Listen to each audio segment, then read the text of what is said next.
Alright, सो हमने free consent वाला chapter कर लिया है। इसके बाद हमारे पास क्वेश्चंस करते हैं थोड़े बहुत। Define consent, when is consent said to be free. Again consent नाम से ही आपको क्या दिमाग में आना चाहिए? Consensus ad idem. मैं दोबारा लिख देता हूँ, याद रखो इंपॉर्टेंट टर्म। ठीक है, इसका मतलब क्या होता है कि जो दोनों चीज़ें, दोनों पार्टीज जो सोच रहे हैं, they agree on the same thing in the same sense. Okay, unity of minds basically. So यहाँ पे कंसेंट का मतलब ये हुआ। एंड देन पूछ रहे हैं when is consent set to be free. Free तब होगा जब वो 5 चीज़ें नहीं होंगी जो हमने डिस्कस करी है। 5 चीज़ें कौन सी थी? Question, undue influence, misrepresentation, fraud और मिस्टेक। तो वो 5 चीज़ें नहीं हैं, then it consent is set to be free. Alright, next is define the term misrepresentation. When what is its effect on the validity of the contract. तो validity on effect तो again very simple, हमने जैसे बात की है कि या तो वो रिसाइन कर सकता है या फिर वो रेस्टिट्यूशन का भी कर सकता है, रिस्टोर कर ले अपना, जैसे पहले स्टेट में था उसमें आ जाएगा। क्लेम फॉर डैमेजेस मिसरिप्रेजेंटेशन में नहीं कर सकता, तो ये चीज़ हमेशा याद रखना। डेफिनेशन में भी अगर आपको याद हो, मैंने डेफिनेशन बताई थी कि इसमें कुछ टर्म्स आपको लिखनी पड़ती हैं ना। डेफिनेशन क्या था? एक तो था positive assertion, then there was breach of duty. ये टर्म्स उसके थे जहाँ पे आपका मिसरिप्रेजेंटेशन जिन जिन चीज़ों की वजह से हो सकता है, राइट। जहाँ पे पॉजिटिव असर्शन भी आ जाता है, ब्रीच ऑफ ड्यूटी आता है, and there was something else which was, I hope you remember, that was कि अगर mistake is due to subject matter. But हाँ, तीनों केस में वो है कि इनोसेंटली है ना, जानबूझ के नहीं कर रहा होता वो, that was not a like fraud और something, that you must remember. So ये तीन चीज़ें होती थी कि that will cause the misrepresentation. But हाँ, ये चीज़ ध्यान रखना कि there is no intention of deceiving the other party, है ना। इंटेंशन टू डू वो नहीं होता कि हम उसको, मतलब again the one party is innocent होती है वो। What is coercion, how is it different from undue influence? Very simple, जो प्रॉपर हमने डिफरेंस किया ही था, तो ये तो सेम ही लिखना है। ओके, नेक्स्ट पे चलते हैं। Define fraud, state it's effect on the validity of the contract. Fraud में अगेन याद रखना कि हमेशा वी हैव टू एक्सप्लेन कि ये इंटेंशनली किया जाता है, जहाँ पे पार्टी को पता होता है कि मैं झूठ बोल रहा हूँ या ये कर रहा हूँ या वो कर रहा हूँ। Okay, and effect on the validity भी अगेन मैंने आपको बताया कि मिसरिप्रेजेंटेशन जैसा ही है कि हाँ, रिसाइन भी कर सकता है, रिस्टोर भी कर सकता है, एंड क्लेम फॉर डैमेजेस भी हो सकता है। क्लेम डैमेजेस भी हो सकता है इसमें। ठीक है, तो ये चीज़ याद रखना। ठीक है, बट अगेन डेफिनेशन में याद रखना कि ये चीज़ ज़रूर ज़रूर लिख लेना कि वो डिसीव करने के लिए कर रहा है, धोखा देने के लिए। ठीक है, fraud is infinite in variety. Okay, this question ध्यान से सुनो। अगर आपको याद हो, एक केस हमने किया था, जो कि क्या था, सत्यम, आई होप आपको याद होगा, Satyam computer service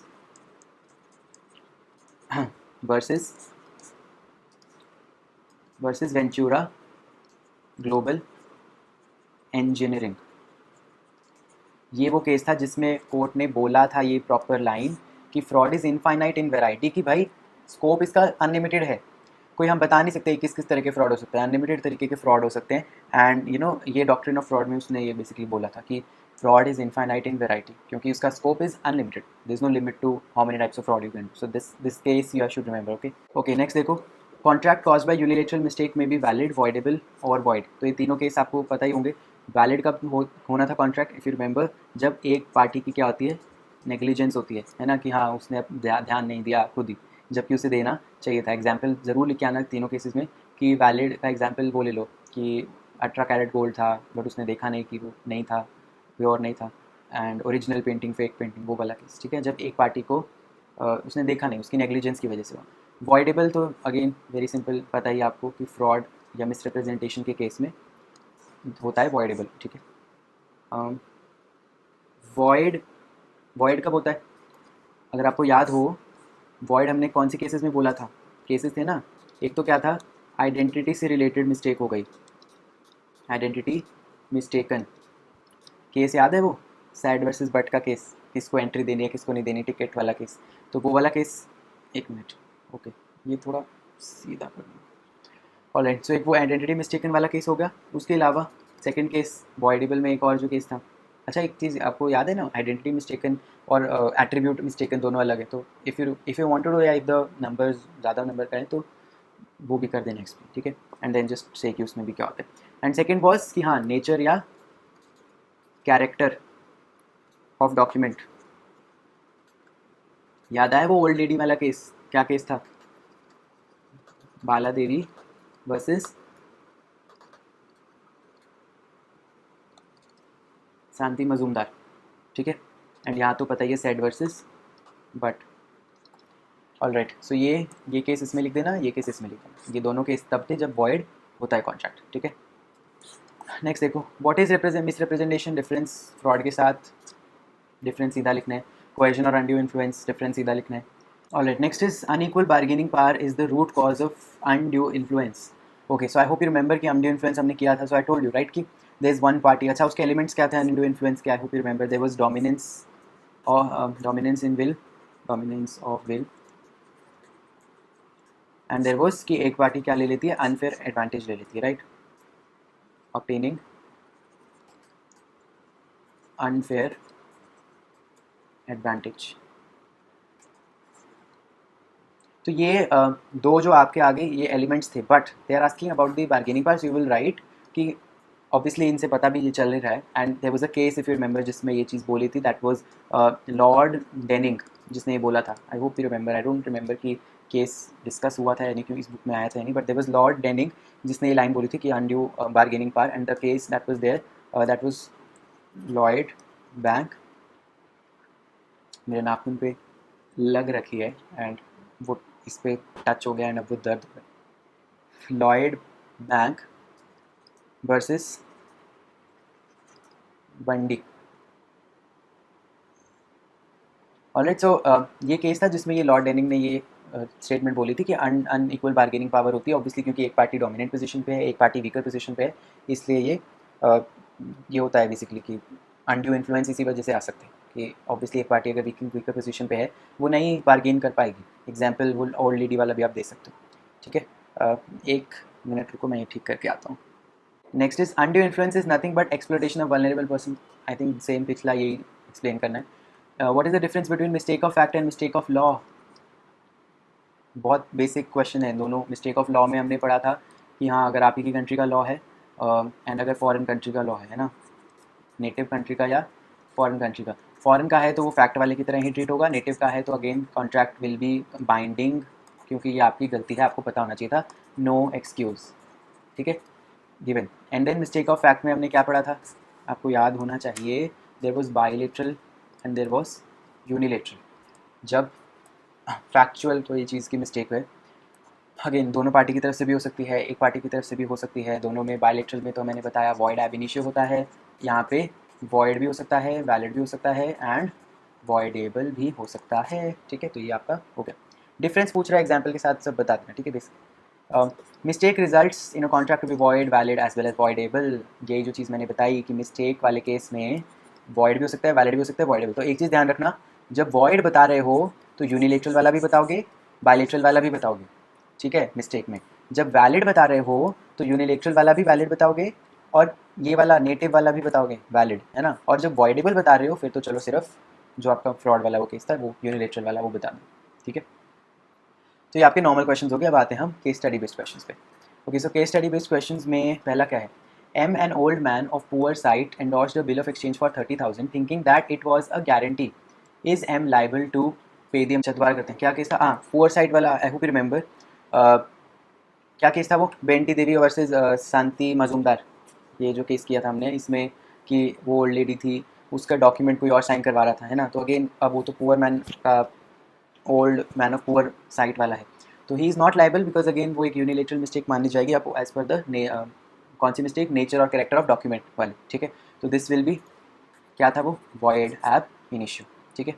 alright, next, A sells a painting to B, A and B both think that the painting is original. जब बोथ थिंक, बायलेटरल मिस्टेक हो गई है तो, और बायलेटरल मिस्टेक हमेशा क्या होती है, वॉइड एब इनिशियो, ठीक है। नेक्स्ट देखो, A sells painting. A knows that it is a copy of masterpiece but keeps mum. Does this result in a contract? याद हो अगर तो बिल्कुल यही वाले के नीचे जो था यूनिलेटरल की एक्सप्लेनेशन जब आई थी, याद है यूनिलेटरल का पहला जो हमने केस किया था कि उसको नहीं पता था एंड अगेन उसकी गलती है, उसको नहीं पता था, उसको पता करना चाहिए था कि हाँ ये ओरिजिनल नहीं है, कॉपी है। तो again this is a unilateral mistake जहाँ पे उसकी गलती है, उसे पता होना चाहिए। तो ये कम्प्लीटली वैलिड कॉन्ट्रैक्ट है। ओके, देन हो जा। Okay, A threatens to shoot B if he does not sell the scooter to him for 10,000, B signs the necessary documents. Later on B wants to avoid, will he succeed? Obviously B can avoid, क्योंकि ये तो voidable होते हैं ना contracts, coercion का use है तो ये voidable होते हैं, तो avoid कर सकते हैं. Next, H sells the horse to R. H knows that the health of the horse is unsound. H says nothing to R, but the unsoundness of health about the unsoundness of the health of the horse. Is the contract valid? Yes, it is valid, क्योंकि उसकी गलती है, उसे पता करना चाहिए था कि वो नहीं है, क्योंकि अगेन याद है वो साइलेंस फ्रॉड होती है, यानी उस केस में हमने पढ़ा था कि silence is not the fraud when it is not the duty to of that person to tell you should know खुद से. Let the buyer beware वाला वो जो केस पढ़ा था, contract is completely valid. Okay, ये वो केस था जो सेल ऑफ गुड्स में मैंने बताया था कि सेल ऑफ गुड्स में let the buyer beware होना चाहिए, बायर को खुद डिफेक्ट्स ऑफ द गुड पता करने चाहिए, है ना. नेक्स्ट, स्क्रीन फ्लिकर हो रही है, I don't know why, but anyways. A, while selling an unsound horse to R, puts on stable's door a forged certificate from a veterinary doctor that the horse is sound. R sees the horse casually but does not notice the certificate and buys the horse. उसने एक certificate रख रखा था जो फर्जी certificate था. अगर वो पढ़ के वो ले लेता तो मान लेते फ्रॉड है. उसने उसके पढ़े बिना ही खरीद लिया. So that was an immaterial fact for him to buy that horse. So यहाँ पे ये कॉन्ट्रैक्ट वैलिड है. If R wants to terminate the contract on grounds of fraud he can not, क्योंकि will he succeed? Answer is no. क्योंकि उसको again वही चीज़ कि उसने वो पढ़ के लिया होता. याद है वो प्रोस्पेक्टस वाला केस जो हमने किया था कि हाँ, अगर वो प्रोस्पेक्टस उसके मटेरियल फैक्ट अगर वो करके वो लेता तो हम मान लेते कि चलो उसके वजह से उसने लिया और अब वो बोल रहा है मेरे को तो वापस करने हैं अपने शेयर्स को, तो वो वापस हो जाते शेयर्स. बट ये वो केस नहीं है यहाँ पे, क्योंकि this is not actual fraud, क्योंकि उसने वो सर्टिफिकेट पढ़ा ही नहीं. हाँ, अगर वो पढ़ लेता, उसको मान के फिर वो लेने को बोलता कि हाँ अब तो मेरे को लेने हैं वो, तो फिर वो अलग चीज़ होती. But this is not that case, hence यहाँ पे माना नहीं जाएगा. I hope this is clear to you. And also यहाँ पे अगर आप चाहो यू कैन, यार ये सिलेक्ट ही नहीं होता. Okay, you can give the, जो आपका केस मैंने बताया ना प्रोस्पेक्टस वाला, उससे मैच होते हैं इसके facts. So you will right Smith versus Chadwick का केस ऑल्सो. ये केस था ना वो शेयर्स वाला, प्रोस्पेक्टस वाला, तो ये भी आप लिख सकते हो. नेक्स्ट पे आते हैं. A deceit which does not deceive is not a fraud. R will not succeed. His consent was not affected by the forged certificate. ठीक है. X, a heart patient, is induced by his doctor to pay excessive fees. Is X bound to pay such fee? Again वो heart patient है, उसकी again weakness का फ़ायदा उठा लिया उसने और उससे एक्सेस फी ले ली. तो अगेन ये कौन सा, वही फ्री कंसेंट नहीं था उसका, तो ये अगेन वॉइडेबल होगा. फ्री कंसेंट वाले सारे वॉइडेबल होते हैं ना एट द ऑप्शन ऑफ वो, क्योंकि अगेन यहाँ पे मान लिया जाएगा कि भैया वो एंड्यू इन्फ्लुएंस में आया था, क्योंकि अगेन उसको वो उस टाइम वीक पोजीशन पे था, हार्ट का बेचारा पेशेंट है, उसकी जान बचानी है ना. तो ये डॉक्टर और वो वाले केस में अगेन यहाँ पे अगर आपको याद हो मैंने बताया था कि जैसे डॉक्टर और पेशेंट वाला है, तो उस केस में बर्डन ऑफ प्रूफ डॉक्टर के पास है. उसके पास बर्डन है कि भैया किसी तरीके से वो प्रूफ कर दे अगर कि भैया वो अनड्यू इन्फ्लुएंस में नहीं था, मेरे वैसे ही फीस थी और वैसे ही उसने भरा था, there was no undue influence. वो डॉक्टर के उसमें यूजुअली वैसे उस पर होता है कि हाँ जो बोलता है कि मेरा फ्री कंसेंट नहीं था. बट यहाँ पे क्योंकि वीकर पार्टी वाला वो केस आता है, तो दिस इज दैट केस है ना, जहाँ पे डॉक्टर के पास बर्डन ऑफ प्रूफ लाई करेगा. नेक्स्ट है, old man with poor site endorsed a bill of exchange thinking it is a mere guarantee. Is the old man liable? Question repeat हुआ नहीं? This no, because again ये unilateral mistake है about the document. and यहाँ पे कौन सा वो बेंती देवी वाला केस लिख देना. बेंती देवी और माजूमदार जो भी था वो माजूमदार. Okay. X goes to Y shop and purchases a silk sari thinking that it is made of Banarasi silk. Shopkeeper knows that X thinking is wrong. He however does not correct X impression. Later on X discovers that there is not Banarasi milk. Again भैया ये mistake है, unilateral mistake, आपको पता होना चाहिए था. Late the buyer beware वाला case यहाँ पे आ जाएगा कि भैया आपको डिफेक्ट या जो भी आपको लगता है कि यहाँ ऐसे है नहीं है, वो आपको पता होना चाहिए था. आप ऐसे अब वो नहीं कर सकते है ना, you should have known. Next, X, the manager of a theatre give instruction not to sell ticket to X Said versus Butt का केस आ गया भैया, है ना. X presuming this asked his friend to buy ticket for him, however on the date ticket was refused the admission, filed a suit for damages. Will he succeed? No, he will not succeed, क्योंकि again identity mistake वाली बात आ गई. एंड यहाँ पे Said versus but के case में जैसे हुआ था वैसे बता दे रहा. Then you have certain statement based problems, true और फॉल्स. ठीक है जी, करते हैं. Indian Penal Code must be in force in the place where the question is employed. This is false. हमने पढ़ा था कि ज़रूरी नहीं है कि वहाँ पे इन फोर्स होना चाहिए. A force is a force, use of force है ना. ऑलराइट, नेक्स्ट है, act of question must proceed from the party to contract. This is again false. ज़रूरी थोड़ी है पार्टी टू द कॉन्ट्रैक्ट, कोई और भी कर सकता है question. Threat to file a suit on false charge amounts to question. भैया झूठे चार्ज पे अगर थ्रेट कर रहा है वो, तो that is question, this is question. अगर हाँ सच्चा चार्ज है कि हाँ मैं वो केस कर दूंगा जो एक्चुअल में वो हुआ है, फिर थोड़ी वो माना जाएगा, राइट। सो दैट इज़, ये क्या हुआ, anyhow, threat to commit suicide does not amount to question. ये भी आपको याद होना चाहिए कि मैंने बताया था थ्रेट टू कमिट सुसाइड यहाँ पे मान लिया जाता है कि it is a question, so this does not amount to question, this is false, है ना। Undue influence involves use of physical pressure, false, किसी भी तरीके का प्रेशर हो सकता है। Undue influence can be exercised by a stranger to a contract, false, जो पार्टी टू कॉन्ट्रैक्ट है वही कर सकते हैं, कोएर्शन उल्टा होता है, यहाँ पे स्ट्रेंजर कर सकते हैं। Okay, silence always amounts to fraud, again false भैया, ज़रूरी नहीं है। If there is no damage there is no fraud, this is true, ये मैंने पढ़ा था, राइट, कि लॉस होना चाहिए अगर आपको फ्रॉड के अगेंस्ट वो करना। Contract will be valid if the parties are under a mistake as to the Indian law, भैया आपने इंडियन लॉ का मिस्टेक किया है तो वो कॉन्ट्रैक्ट वैलिड रहेगा बिकॉज वो बाइंडिंग रहता है, so this is true, right. Next देखो, in contract is valid if there is a mistake as to identity of the person contracted. Identity set versus but के केस में क्या हुआ था, कॉन्ट्रैक्ट वैलिड रहा था, नहीं रहा था ना, so this is false. Mere silence as to facts is not fraud, आपने साइलेंट रहे किसी फैक्ट को लेके, वो फ्रॉड नहीं है, this is true. Let the buyer beware, mistake as to law of the land is not excusable, transfer of property वाला में इट इज़ ट्रू, वो एक्सक्यूजिबल नहीं है। Transfer of movable property, immovable property, कि भैया जो इंपॉर्टेंट फैक्ट है वो आपको बताने चाहिए। Fraud is wilful misrepresentation of facts, जानबूझ के मिसरिप्रेजेंट किया है आपने फैक्ट्स को, again true. Consent is free when it is not caused by coercion और अनड्यू इन्फ्लुएंस, ओनली, फॉल्स। बाकी भी तो हैं भैया, सिर्फ ये दो थोड़ी है। Fraud and misrepresentation are same thing, of course false. Fraud जो है वो डिसीव करने का इंटेंशन होता है हमेशा, मिसरिप्रेजेंटेशन में डिसीव करने का, धोखा देने का इंटेंशन नहीं होता।